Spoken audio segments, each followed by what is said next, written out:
stress. My name is Dan Gardner, and I'm a member of the Career Programs team in the Office of Alumni Relations.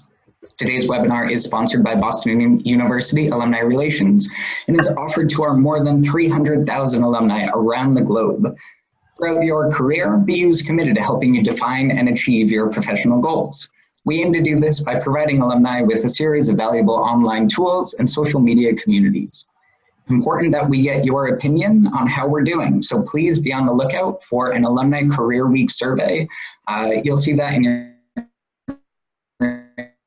inbox at the end of March. Alumni joining us today from places like West Leaderville, Australia, London, England, Oakland, California, St. Louis, Missouri, Swartz Creek, Michigan, along with dozens of Massachusetts alums from towns like Acton, Revere, Natick, Quincy, and more. For all those in New England, I hope you braved the storm all right. We're thrilled to be coming here and hosting this webinar. And for each and every one of you out there, we really do appreciate your opinion on this and every program that we offer.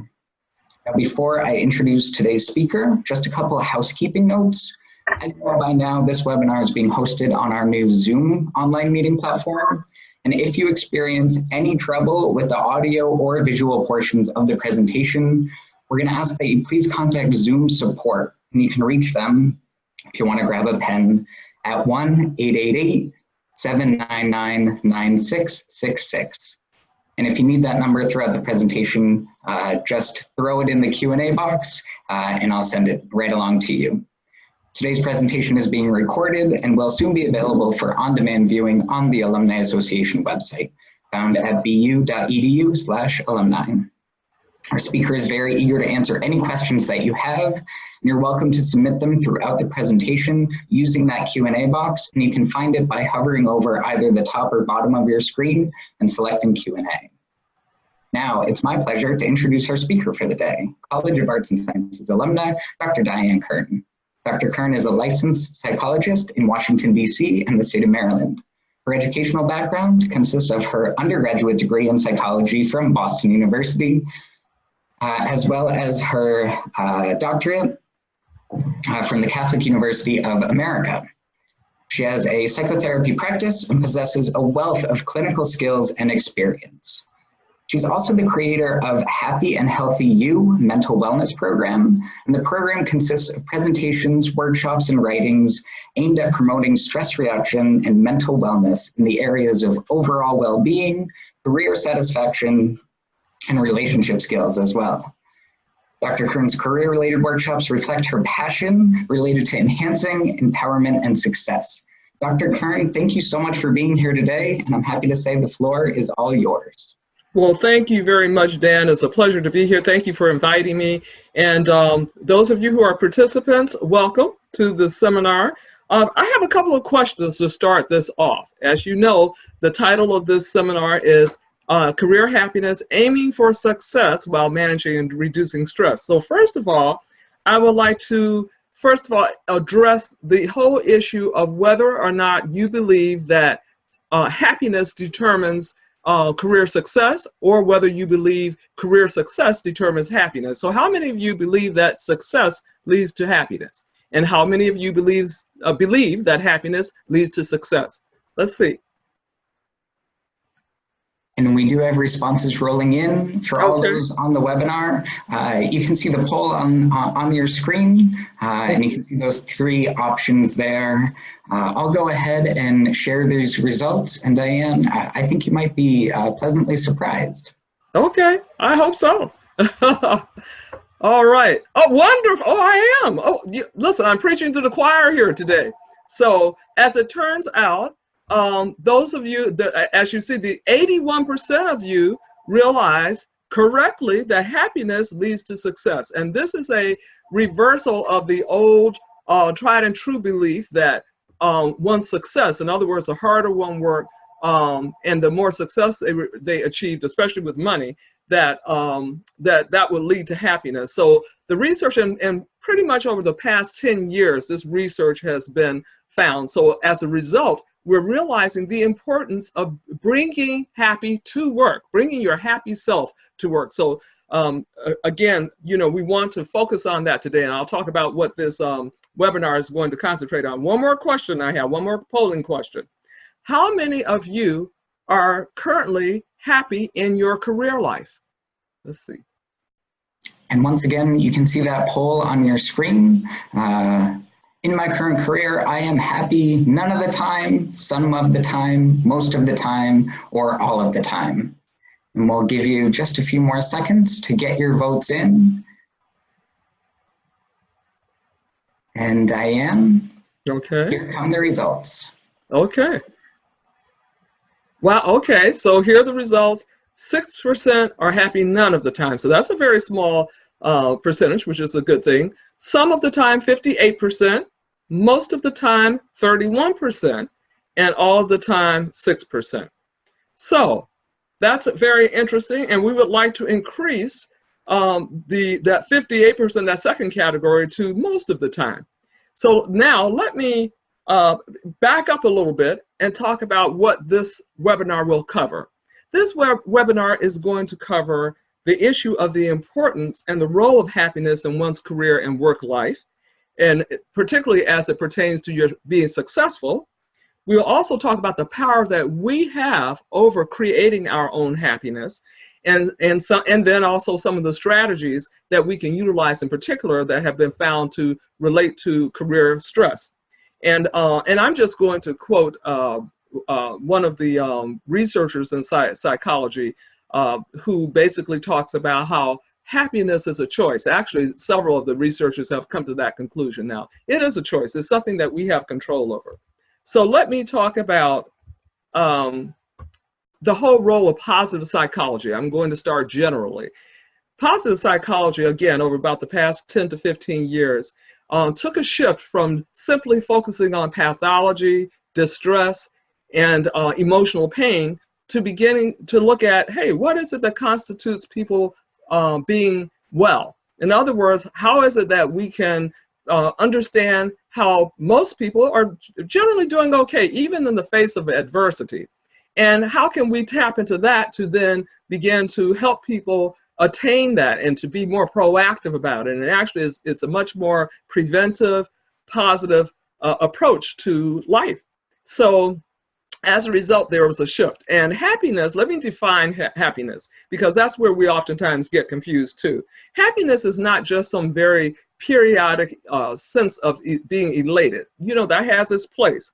Happiness is a more sustained state of well-being, a state of fulfillment, a state of one of the major elements of happiness that has been found in research, a sense of fulfillment, a sense of purpose, a sense of meaning in one's life. So it's a state of being that we can manage. It's something that pervades a lot of situations, and therefore is not this big roller coaster sense that we may have. So for instance, if somebody wins the lottery, you know, we expect them to be very elated initially. And as we certainly know, in many cases, oftentimes after somebody has won the lottery, depending upon how they manage the situation or how people treat them, oftentimes that happiness is very short-lived. So I'm just using that as an example. So today, with regard to our general overall happiness, let me talk about the empirical research that now stems from primarily neuroscience. See, we always had this sense of how optimism, in other words, having a positive lens, seeing the glass half full as opposed to half empty, you know, that's been around forever. That sense of that. We have a lot of quotes, we have a lot of wisdom that relates to how being positive, you know, helps us. However, what we did not have was a lot of empirical research to back that up. And so now we realize that we can train our brain. In other words, when we can set up experimental conditions to create empirical research to get people to begin to think in a way that leads them to feeling happy, and then provide them with exercises or conditions under which they're performing, we actually see how that looks now. And the research bears out what we were beginning to think, that indeed, when people are feeling good, when we can measure the brain, the level of dopamine in one's brain, and to see that, you know, people are in a more positive state, then indeed they perform better. Being happy also prolongs your life, people. So people are less likely to be sick. they're more likely to be well, they're more likely to be resilient, they're more likely to be willing to take on challenges, they're more likely to get along well with others, and they're more likely to have a sense of connection and meaning to their lives. So those are all very important. And again, being happy is not the absence of distress. We're going to encounter negative things in our lives. Being happy is about having a sense of strengths and character strengths, for instance. That's a big issue, as well as skills and resources to be able to manage life and to be able to look forward to things. And so we'll talk about the whole issue of our attitude and how important that is, because that is definitely something we can change. You know, most of us understand that we may not be able to change our circumstances or what might happen to us, but what we always have control over is the way we react to it, the way we respond to it, in particular, our attitude toward it. And please remember, if you have any questions or comments, please feel free to insert those throughout the presentation. I'm more than happy to engage in an ongoing way. So here's what the research shows in terms of the happiness influence upon career success. And again, as you just correctly responded, and now as we're discussing, being happy is much more likely to lead to success. So what we know now, that happy persons at work are much more productive, earn more money, tend to be more creative, perform much more effectively and efficiently. When we talk about pro-social behaviors, we're talking about behaviors that are much more engaging, much more empathetic. They are the ones who but who effectively work well with others, especially on teams. And then also, one of the things we know about happiness is that it builds resilience. In other words, the ability to handle adverse situations, take on challenges, bounce back from negative events so that they're not overcome by them. And so those are all positive qualities about being happy in one's work life. So here's a little model that I happened to find that represents what an ideal employee looks like when in that relationship between happiness, being engaged in work, and being motivated. So of course, and then the middle, you may not be able to read that, it says ideal employee. So the determinants of happiness, and there are several different determinants of happiness, but these are the ones that have been found to be specifically related to work and career performance. So the habits that we have with regard to our character, in other words, being hardworking, being responsible, being willing to kind of go beyond the call of duty at times. Those are the kinds of habits, we talk about work motivation and those types of things. In other words, how are you trained, work orientation, for instance. So those are kind of the habits that do help us. Our interpersonal interactions, as we talked about before, I can't overemphasize the importance of our interpersonal relationships and our overall well-being anyway. And now we're seeing that that is very important at work as well. So our engagement at work, our sense of being part of something that's bigger than just ourselves individually, and our willingness to contribute to that team effort to accomplish a goal. And our attitudes about stress.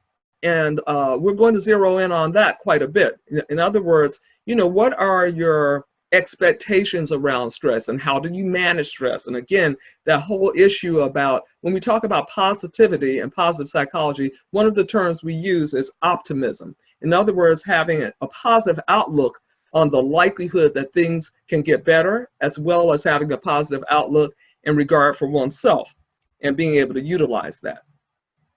So here's a big issue that I like to address with a lot of people, because there's so much emphasis in our society placed upon work, productivity, and also multitasking. So let me talk about that too.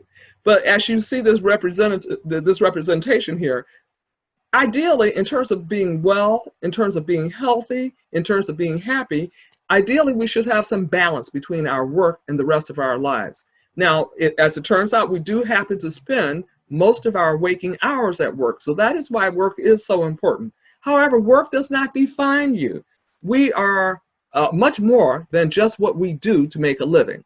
Even in situations where perhaps what we do to make a living may emanate from some very creative and particular talents that happen to be very unique to us. But it is important that we have some balance in our lives. And so what does balance in our life look like? Healthy ways to de-stress. You know, and so I want each of you to stop and think about and maybe contribute to, Dan, this might be another opportunity to answer some questions. I'd like to pose a question. What are some ways that some people are utilizing to help them effectively manage the stress in their lives? And so what might be some healthy ways to de-stress? Absolutely. Yeah, so and that might be helpful to other people who are participating in this seminar. Healthy interpersonal relationships. This is where, you know, the studies consistently show where it is that we have positive social support, where it is that we're connected to others, where it is that we're involved in positive relationships with each other, you know, that just helps us all the way around, and especially at work. So where it is that we feel a sense of connection to others and we're willing to, and we look forward to working with people, that's helpful.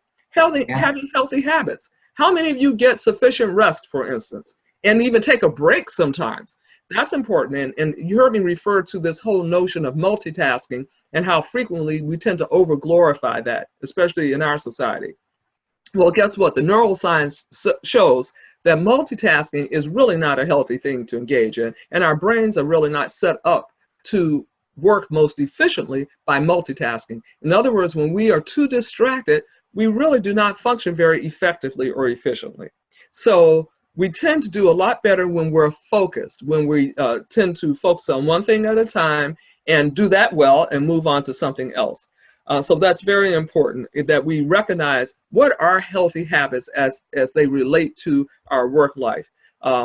Some people are, you know, we often refer to workaholics, and people who stay very late, never take a vacation, you know, constantly, you know, take work home to do and let work overflow into their personal lives. That's not healthy, people.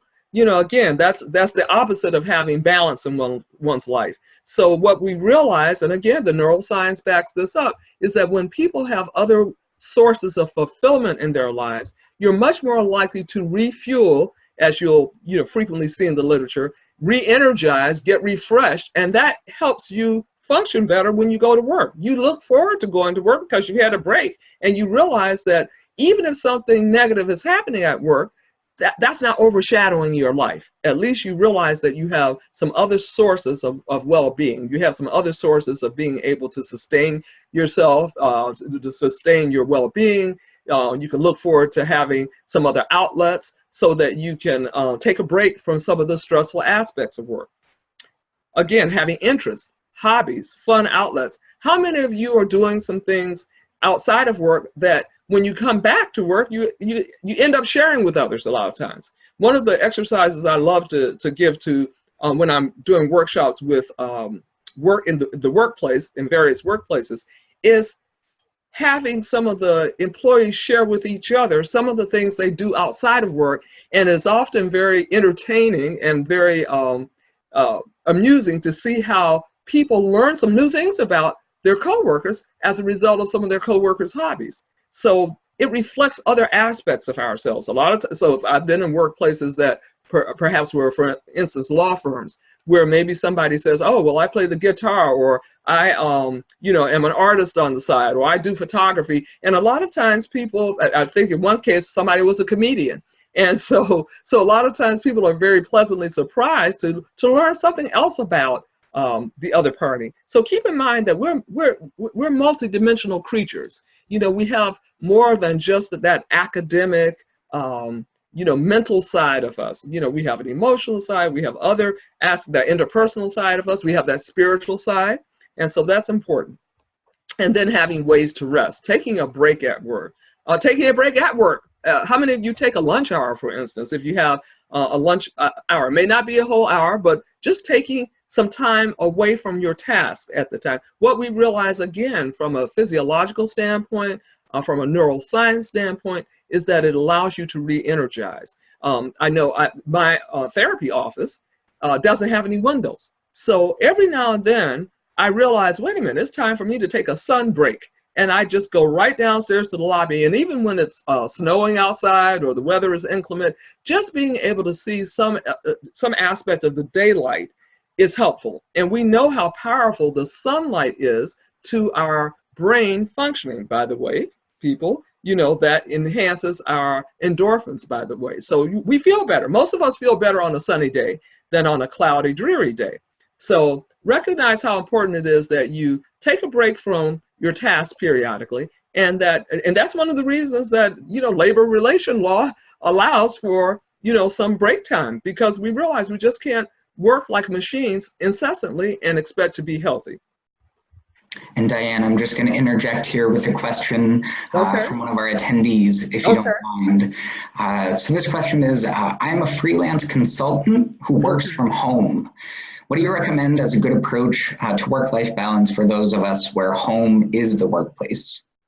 Well, where home is the workplace, first of all, it takes a very unique mindset to be able to effectively function at home as your workplace. Which is, it can be a challenge for some people. So it behooves you to recognize that it requires a certain level of discipline and also a very intentional desire to focus at home. Now, for many of us, those of us who know ourselves well, and again, this is about you knowing, being in touch with yourself, being self-aware in terms of how you best operate. So if you know that you tend to be distracted, then perhaps going someplace other than your house might work. So for some people, they may find another spot. Nowadays, they have these shared work environments and shared work centers where people can actually have a cubicle or a workspace. But if you can discipline yourself and at home and find a dedicated space, that's what usually works. Yeah, you can do that from home. And if you like your privacy, if you like your autonomy, then that will work for you. In terms of home. I hope that answered the question. Absolutely. I think that was great. And I just want to say, you posed a lot of great questions on the last slide. So if folks want to chime in that conversation, you can also submit your responses, you know, those things that you do to de-stress, the healthy habits that you found or that you're working on. You can certainly submit those to us in the chat window or the Q&A, wherever you want to get those ideas to share to the whole group.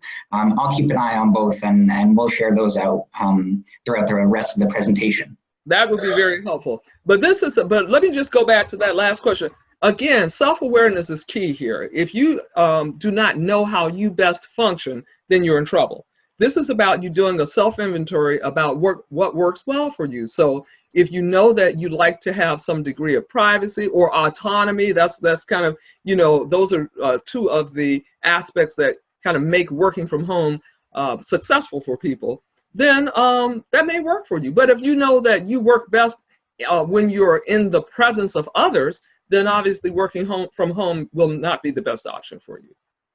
Okay, so let's move on. So again, we're talking about optimism, positive attitudes. You know, when we bring a positive attitude to a situation, then it helps us in terms of our motivation.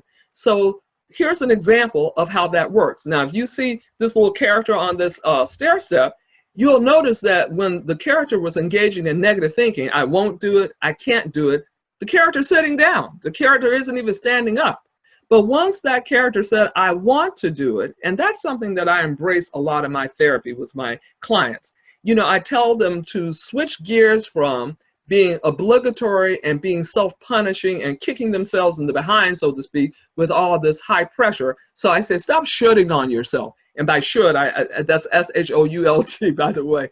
I'll say, stop saying these obligatory terms like, I have to do it, I gotta do it, I ought to do it, I should do it, I must do it. In other words, this is about being not only optimistic about what you're capable of doing, but also being compassionate and gentle towards yourself to encourage yourself to do things. So again, this is where we switch from all of those obligatory terms on that third level to I want to. Usually that's the term or the word or the concept I encourage people to substitute for obligatory terms. I want to do it.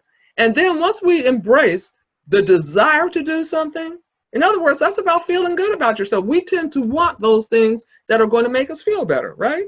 So look at how that elevates you and motivates you to apply yourself, to continue to climb up the steps. In other words, to continue to exert the energy and to look forward to accomplishing your goal. And as you see at the top, that character has succeeded. So I saw this wonderful quote from the wise late Maya Angelou. Success is liking yourself, liking what you do, and liking how you do it. In other words, you know, a positive, it really does start with a positive sense of oneself. I see somebody in the window. Is there a question or a comment? Okay. I'm sorry. So feeling good about yourself, wanting to take good care of yourself, wanting those things that are best for you. There's a term in psychology now that has gained popularity called self-compassion. It's a healthy sense of self-love as well as a healthy sense of self-acceptance and the recognition that we deserve to be happy even with our flaws and our imperfections. So it's about embracing that sense and striving and focusing on our strengths as opposed to focusing on our weaknesses. So again, a positive sense of ourselves and our abilities tend to have us build on our strengths as opposed to tearing ourselves down and or feeling anxious because we're only focusing on what we're telling ourselves we cannot do, or we're focusing on our failures. Let me talk about optimism and how that can also help you deal with your failures too. Optimism is also being able to transform those obstacles, the sense of failure, into opportunities. I have a blog called From Obstacle to Opportunity, whereby if you can see an obstacle or a negative experience as now an opportunity, as I say, to heal, learn, and grow. In other words, heal from the pain of whatever might not have gone well. If you fell down, if you made a mistake, if something happened to you, take the time to heal from it. In other words, that's part of self-compassion too. Recognize, yeah, this really did happen. It makes sense that it had a negative impact on me. I can heal from it. In other words, I can recover from it. So heal, learn. What are the lessons? What are the lessons about maybe yourself that you learned? Maybe you learned that there were some strengths you had that you didn't even know you had. Maybe you learned some things about how not to do something. You know, in other words, hindsight is 20/20. Now you know what not to do. Now perhaps you know something to do the next time as a result. And the situation, now you learn something about that situation. So let's look at the career life. A lot of times people are very upset if they've, for instance, gone on a job interview, looking forward to getting a particular position, and then perhaps they were not chosen, they weren't selected, they were rejected. And I've worked with clients in career coaching and whatnot to overcome that sense of personal rejection. So first of all, I tell them that, you know, first of all, did you inquire or do you have a sense of maybe why you were not chosen, or maybe what might have gone awry in the interview? And so that's something that's very important, is for us to kind of learn the lesson in terms of, okay, well, you know what, maybe I was a little nervous, or maybe I didn't represent something as positively, or maybe I tended to focus on my weaknesses as opposed to my strengths, or maybe I did not self-promote as effectively as I could have. So again, those are opportunities. Certainly do your best to inquire about what it is that you could do differently, what it is that may have influenced a prospective employer in a negative way about you, or about your skill set, and maybe some suggestions from them in terms of how you can turn that around in the future. So again, liking yourself is going to motivate you to do well, seek those opportunities that are positive for you, and to do your best. And so here's another question, Dan. How many people are really doing something that gives themselves a sense of passion? In other words, one of the things that we recognize too is that when we have a sense of passion about what we do, we're much more likely, we don't necessarily have to take a poll on that, but I'm just kind of posing that question rhetorically. When we love what we do, when we do what we love, we'll love what we do. As simple as that. when we boil that down. So I think I have a slide that even captures that. Here we go. Albert Schweitzer. So recognize how long ago Albert Schweitzer was alive, okay? So this thinking is not new. The difference is that now there has been a shift to now substantiate this thinking. So success is not the key to happiness. Happiness is the key to success. If you love what you are doing, you will be successful. Gee, I wonder how that works.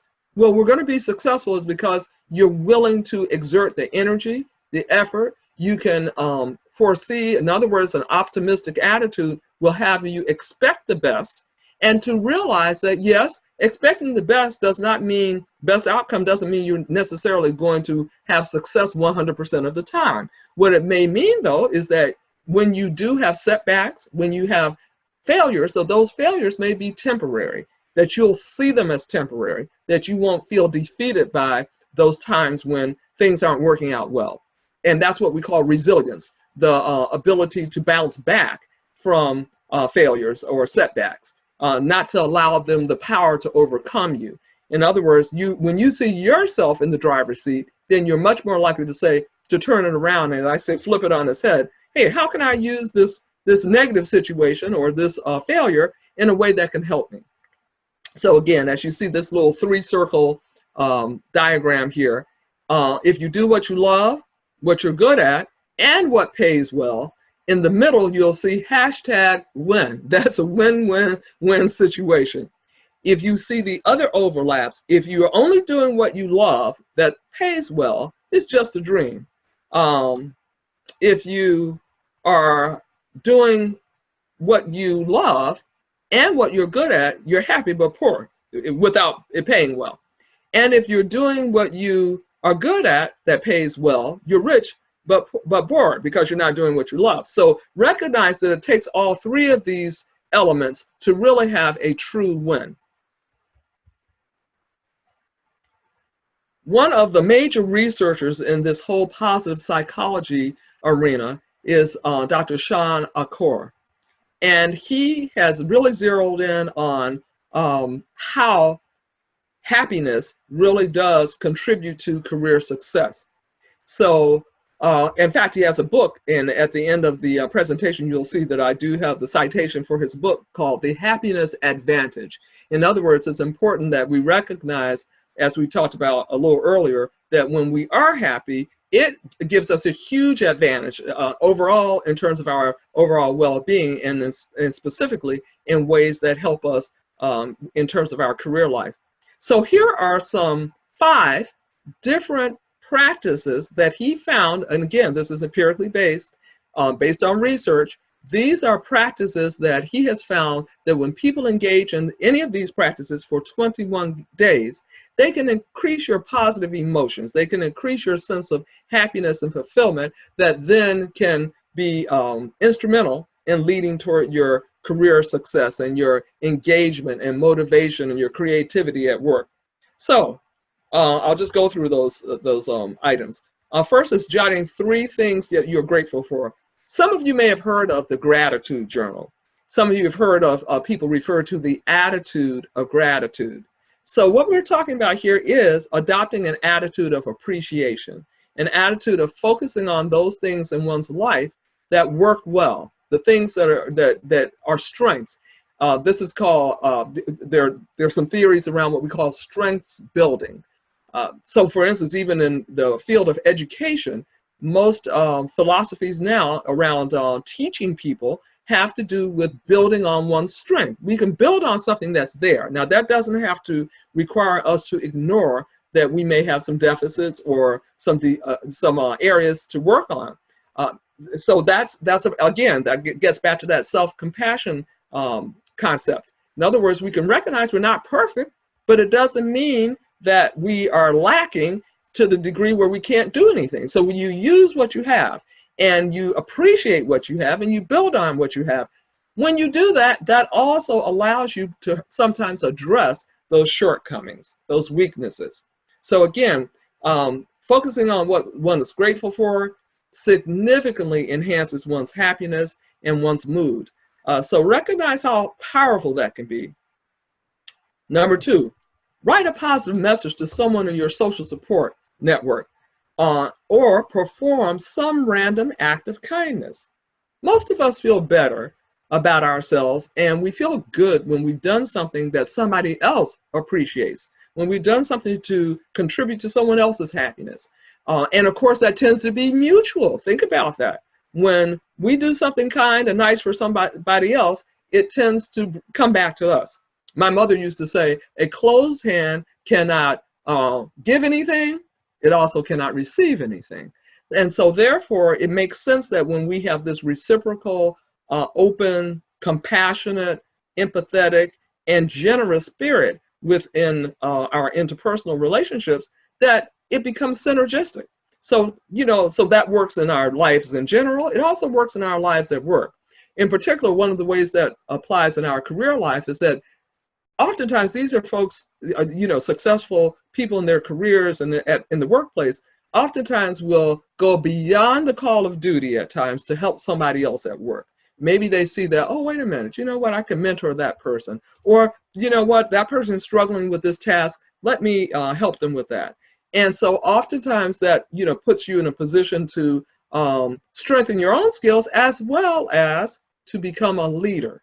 So think about that. I've had career coaching clients who come in telling me about the various things that they do, and I'm listening to them, and I'll say, you know what, sounds like you're ready to lead.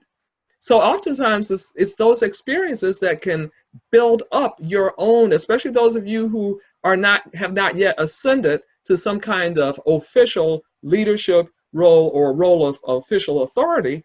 But when you've done those kinds of things, you're demonstrating those abilities to take charge, to help others, to be at the forefront of making decisions. So recognize how that can work for you, as well as how it can bode for a positive workplace as well. Number 3, meditate at your desk for 2 minutes. Well, again, this is specifically geared for people in their work lives.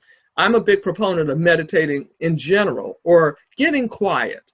In other words, it doesn't have to be this formal meditation. It's just about stopping, getting still, allowing yourself to kind of calm down. In other words, we want a calm brain, a relaxed brain, remember, is the most efficient and effective brain. So it's about allowing yourself to just get present to the present and to the moment. That's really and to get mindful. In other words, to kind of hone in and allow yourself to be present to the present and to relax in that moment. So, and to appreciate that moment. So 2 minutes can be powerful in terms of being able to reset your emotional caliber, feel a lot better, go back to some of your work tasks, feeling much more refreshed and much more motivated. Exercise for 10 minutes. Again, in general, we recognize the important value, the powerful influence of exercise in our health, our physical health, as well as our mental health. If you don't know, physical exercise increases our brain endorphins. In other words, that at a mental and emotional level, we will feel better. We'll feel more motivated. We'll feel more energized as a result of exercise. So that's why taking some time out just to exercise, and you see as little as 10 minutes, can be powerful. Again, when I'm at work, a lot of times if I have a break, I will go out for a walk. So walking, which thank goodness, most of us are able to do, but doesn't involve or require you to engage in some level of high activity or high impact activity. Just walking, exercising, stretching, just standing up and stretching. For those of you who have some other practices, or maybe have some weights in your office, a lot of times we can, or those bands, have some of those in your office with you, so you can just engage in some of those kinds of activities just to, for a few minutes. And then number 5, take 2 minutes to describe in a journal the most meaningful experience of the past 24 hours. Journaling has been found to be a wonderful way of processing our experiences. And remember, when I defined happiness before, one of the major elements of happiness is being able to attach meaning in one's life. So when we stop and reflect and introspect about what's going on in our lives, then we can assign meaning to those experiences and to those things and to the people and to ourselves and what we're thinking and feeling. And so that allows us to process it. It also allows us to get it out of our heads. Sometimes we get so busy, we have so many things going on, we're trying to juggle too many balls at the same time. So when we stop and journal, we're actually, again, processing it. We're also managing it. So it gives us a little distance, and now we can really work with that. Okay. And by the way, this presentation is zeroing in on you as the individual employee or professional. Keep in mind that a lot of these practices are also being shared with managers and organizational consultants to go into the workplace to do the same thing. So where it is that people who are in charge of setting up their workplace, their companies, their organizations, in other words, being able to promote these kinds of activities to give people an opportunity to have positive interpersonal experiences. One of the big concepts and constructs that we know work is helping people feel a sense of value. In other words, when you're helping a person feel good about themselves in their workplace, now you have a more engaged employee. You have somebody who's much more willing to, as I say, show up and show out. In other words, to show their best selves, to show their strengths, and also to go beyond call of duty, and to truly embrace a mission that is going to be beneficial to everybody. Okay, we're at the end of the actual presentation. In terms of the presentation per se, these are some resources. So I want to talk about both of these studies just briefly. The first study basically was a meta-analysis of hundreds of studies that over the course of several years. This one was done in 2018, but it spanned back to probably a good 20 to 30 years beforehand, because again, this concept is not brand new. The focus is new. Again, our focus in mental health up until about 15 years ago had been on treating distress, helping people overcome pain, helping people get back to an even state, overcoming things. Now what we're looking at is, wait a minute, how do we help people maintain and get better? How do we help people recognize that they have a lot going on for them right now that then they can use to excel? So that's much more preventive, also is a much more positive focus. So again, that's studied by Walsh, Boehm, and can't pronounce the name, sorry about that. Lyubomirsky, basically looks at, and gleans from that study that whole causal influence of happiness upon success. So they derive that from the analysis of the studies. However, Shawn Achor, who I just referred to, and by the way, he has a wonderful TED Talk. Please Google him. He has other books as well. This is the most popular book that has to do with the influence of happiness upon career success. And again, he speaks about that. He's a wonderful speaker. He's very entertaining. He's very humorous. And he talks about, again, how we can in a very proactive way, in a very empowered way, influence our own brain chemistry. Again, happiness is a choice. So it really does start with loving yourself, having a healthy sense of that, wanting to feel good, desire, again, and recognizing that you have the power to make that happen. And he talks about all of that in his Happiness Advantage. Any questions or comments? Absolutely. So we do have a couple questions that have already come in, but I certainly want to put the call out for anyone who has a question or a comment. If you hover over the screen, you should see a button called Q&A. So please feel free to submit your questions, and we'll get to as many as we can as we near the top of the hour. So this question comes from Laura, and I think you've done a great job addressing this, but I just want to make sure, because I think this is probably something a lot of folks are struggling with. So I think it's worth going over one more time and maybe in a different way. Okay. Asks, how do you effectively set boundaries in work environments that push you to constantly put in more hours to have a better overall work-life balance? So do you have any coaching tips that you might give someone who's struggling with defining those boundaries? I probably would need a little more information, but in general, the fact that that person is even recognizing that that's a need, that's healthy right there. In other words, when you realize that you may be in a situation where you're being overtaxed, or where unrealistic expectations are being placed on people, or where it might be, unfortunately, there is such a thing as the unhealthy workplace. Sometimes we even talk about toxic work environments. So I think that, it behooves each of us to look at, wait a minute, what kind of environment is there? Certainly, I'm a big proponent of people advocating for themselves. And where it is that you can present or negotiate something with your employer that meets that employer's need, then you stand a better chance of being successful. So for instance, if you can, with regard to this whole boundary issue around, I suppose, time and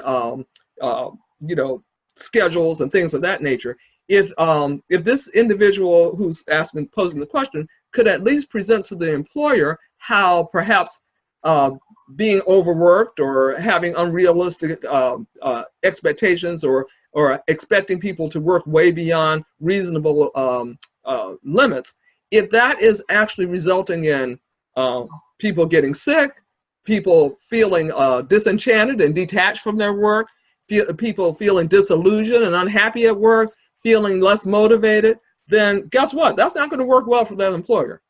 Now, if that employer doesn't appreciate that, in other words, again, I would encourage this person to present, and it's one thing to complain, it's another thing to go in with a positive presentation, with a solution-oriented presentation that's going to work for both of you. In other words, where it is that this person can show their boss, listen, supervisor, if I'm allowed to work from home or to telecommute or to leave at a certain time, I have a whole lot more energy to do X, Y, Z. And right now, I'm not doing so well, or maybe the last time I was out sick, that was because I was just worn down. One of the things that we know in organizational studies is that a sign of an unhealthy workplace is when you have a high absenteeism rate, and a high turnover rate. So when people are sick, also when you have a lot of workplace sickness too. So smart managers know that they, if they don't have a healthy work environment, that's the cost. And that costs, employers. So smart employers want people to bring their best selves at work. So again, this is about, and it's our responsibility to for our own happiness at work. In the best case scenarios, we would love for our managers and our employers to look out for us, but that's really not their job. They have a role to provide the best environment, but we have our own role individually to take good care of ourselves. Mm-hmm. So I have another question here from an anonymous attendee who's detailing a situation that I think does cross into that boundary of that toxic work environment that you speak to. So this person says, I work in an office where there's a lot of racism and bullying. Some senior executives talk about well-being. It doesn't feel genuine. They just sort of tick the box. Very challenging to be happy. Do you have any suggestions on how, this one employee might be able to improve the situation overall, maintain my mental well-being? I think a lot of the things that you shared with our last question are likely, right in line with what you might recommend for this person. But how do you encourage folks to kind of define where that line is for a toxic environment that, it's just time to separate themselves from that employer, or something that they feel like they can really change and make a difference? Well, this is where absolutely, and of course, again, not for me not knowing the situation, what I say to my career coaching clients is, first of all, sometimes we may have corroboration for whatever we're experiencing. So at that level, are other people, are other people in the workplace, are your coworkers seeing, or your colleagues, are they seeing some of the same things? Have other people left or been disenchanted because of the same kinds of experiences that you're describing? So that provides some level of corroboration that, okay, there's a problem here. In terms of what you might be able to address, I always say cash in on your value. So again, sit down, invite. There's a difference between, as I said before, complaining and inviting someone to a conversation where you're basically being assertive. This is about asserting your needs, asserting your well-being, and letting the other party know that there's something going on that you're not happy with. And I would encourage people to look up assertive conflict resolution. You know, if indeed you feel it's worth it to invest that time and energy to try to make a change. So I always start with asking my clients, what have you done to attempt to make a change in the workplace environment? It certainly makes sense to have at least attempted to have a conversation with someone. And again, a conversation that's assertive, not assaultive. In other words, one that's not going after somebody that puts them on the defensive, but one that basically brings to the table, you know what, I'm an important employee here. I'm an important member of this staff. And therefore, you know, I would like to express that I'm not happy, and I believe there's some things going on here that are interfering with my well-being here. Let your boss or your supervisor know that, and again, come with some solutions. Again, it is your responsibility to determine, and Dan, I appreciate the fact that sometimes we do come to the conclusion that, you know what, this is an unhealthy workplace. There are some intractable issues here, some intractable practices here that, despite my best efforts, are not likely to change, or that are just so immutable, they're not going to change. Or I've made my attempt to interface or express my disenchantment and my desire to do a good job, and unfortunately it was not met with a positive attitude.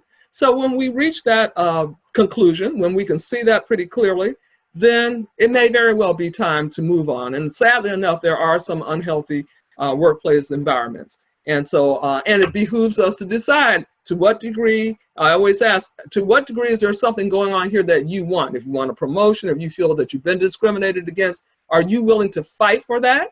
Fighting for that may take some energy, or is it worth it to do that? And a lot of times people are not willing to move on because they see it as a defeat. I'm saying, don't worry about whether or not stop making this, they're winning or I'm winning. This is about you taking good care of yourself and determining whether or not there's anything worthwhile, because a lot of times people are so busy fighting the battle that they lose the war. So they're busy trying to get something from a toxic workplace.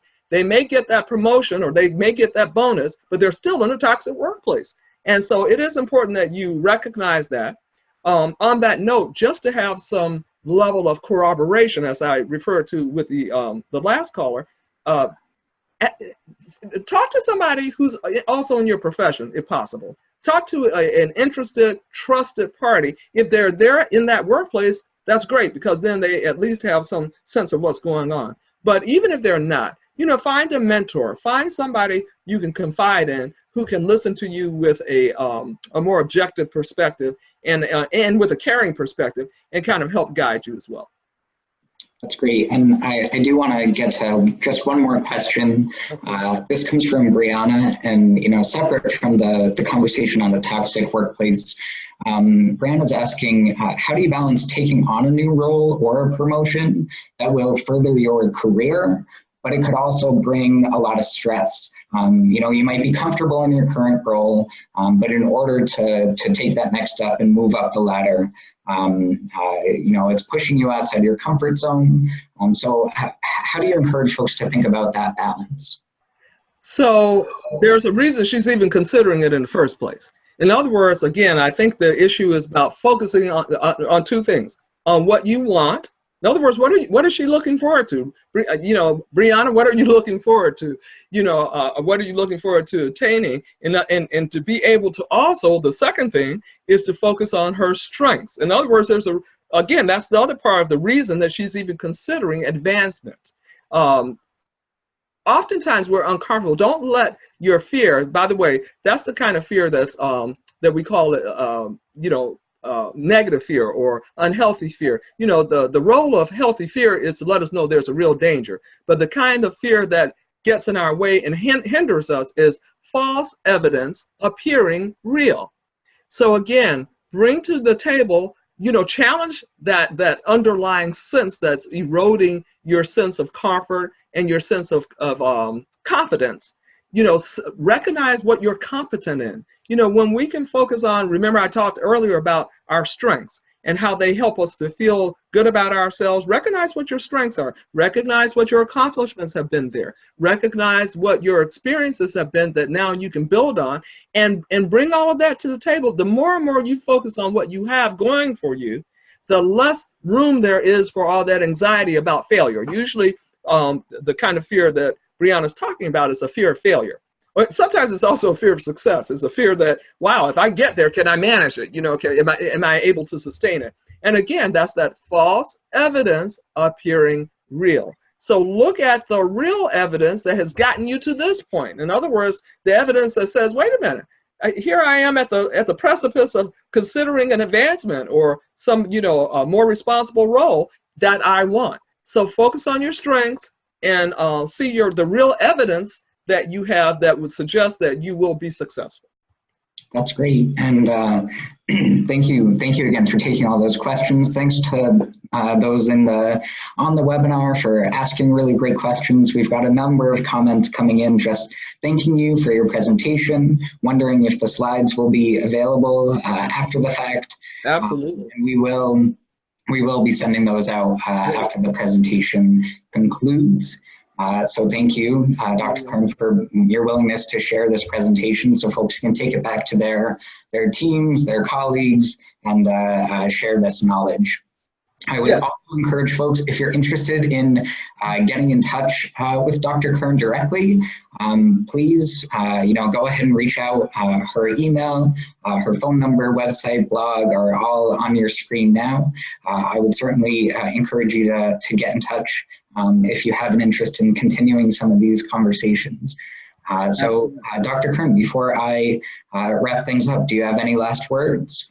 Yeah, my last words just are kind of a summary to really focus on, again, recognize the role that we have, how empowered we are around our well-being and our sense of happiness. And again, that our happiness is this more sustainable, manageable range of positive emotions that enable us to have a sense of fulfillment, have a sense of meaning in life, and have the desire to engage with ourselves, with the world, and with each other. And so when we do that, we're much more likely to bring that sense to work. In other words, one of the things we didn't focus on so much is really zeroing in on what you want to do. Most of the people we're talking to today are college educated, and therefore they've had formal education, which means that there was some sense of purpose in terms of what you want to do, or some sense of desire about what you want to do. So recognize that, again, when we are doing what we want to do, then we tend to do a lot better at it.